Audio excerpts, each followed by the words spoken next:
Jesus connects the golden rule with heaven and hell. And I want to get that connection right.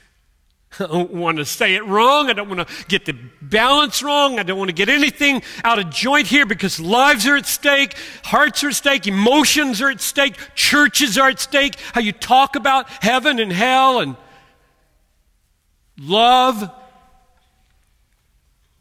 I want us to have clarity about the relationship between social and political causes on the one side and heaven and hell on the other. I mean things like abortion, human trafficking, the global AIDS crisis, health care, homosexuality, alcoholism, drugs, unemployment, homelessness, fatherlessness, illiteracy, crime, racism, the inaccessibility to education or clean water or medicine, and the list goes on and on.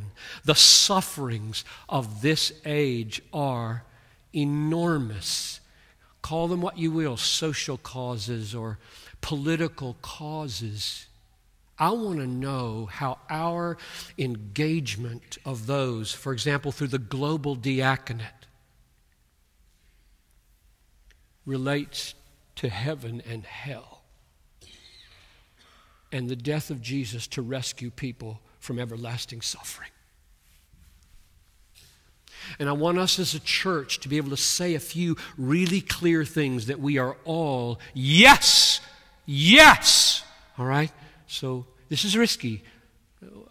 I might choose the path that's going to gloss this over, let a lot of diversity hang out there, just keep views quiet, or try to get everybody on the same page. So that's what I'm going to try to do. Let's read the text. Verse 13. Enter by the narrow gate. Now, what is that? That's verse 12.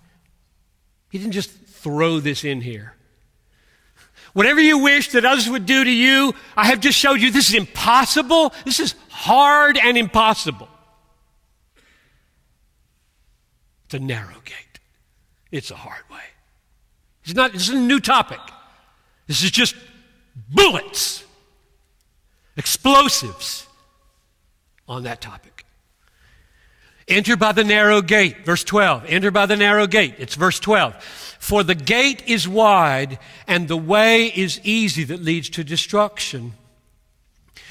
And those who enter by it are many. For the gate is narrow. The way is hard that leads to life, and those who find it are few. In other words, what's at stake in living the golden rule is whether you go to heaven or go to hell. Destruction and life. Paul uses the phrase eternal destruction away from the presence of the Lord and from the glory of his might. There is a narrow way that leads to eternal life, and there's a broad way that leads to hell and eternal destruction. And Jesus said that, not me.